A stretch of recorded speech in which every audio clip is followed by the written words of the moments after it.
Hi everyone, my name is Kaylee Dutenheffer. I am Alex's partner for this group discussion, and as she stated in her video link, we are talking about whether athletic trainers and coaches should be fired for losing seasons due to orthopedic injury.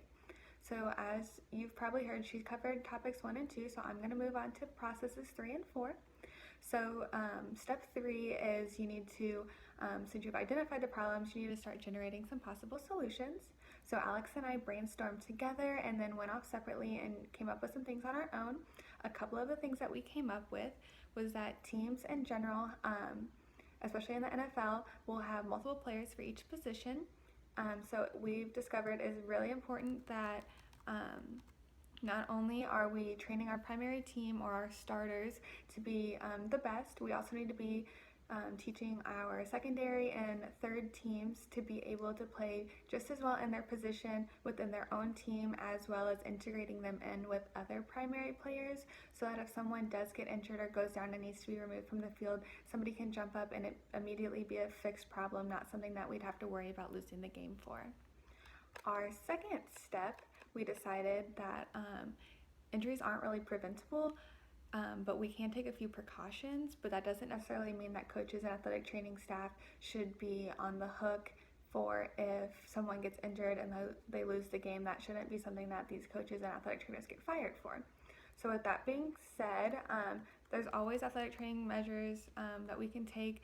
Not every injury is preventable. For instance, so athletes, especially in the NFL, obviously, wear pads and football helmets. But these helmets don't actually prevent concussions, they prevent head injuries. So with concussions being such a big topic of debate lately about whether football is even a safe sport, the brain is actually just basically floating within the cranium, so having a helmet around the outside doesn't prevent the brain from hitting one side or the other of the cranium with impact.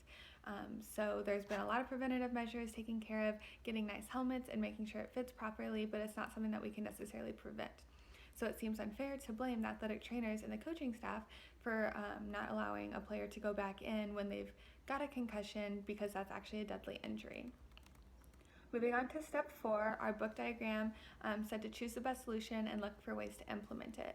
So we decided that our best solution would be that athletic trainers and coaches not be fired over losing seasons, but we could take a preventative measure maybe a little more and start doing prehab programs. So prehab actually is something that is integrated into preseason and regular season, and it's basically just doing a rehabilitation program so that when somebody does get injured, since injuries aren't completely preventable, when they are injured, it helps the recovery time. It's a huge study going on with the NATA right now, so that's the National Athletic Training Association, and essentially doing a rehabilitation program throughout all of the season. But we have identified a couple of disadvantages to this.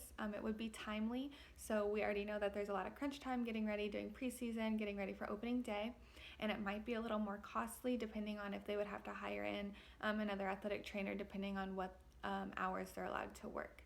Anyway, we would be really excited to hear some thoughts on what you guys would do in this situation, so you can reply to this if you'd like to. If not, have a great rest of your week.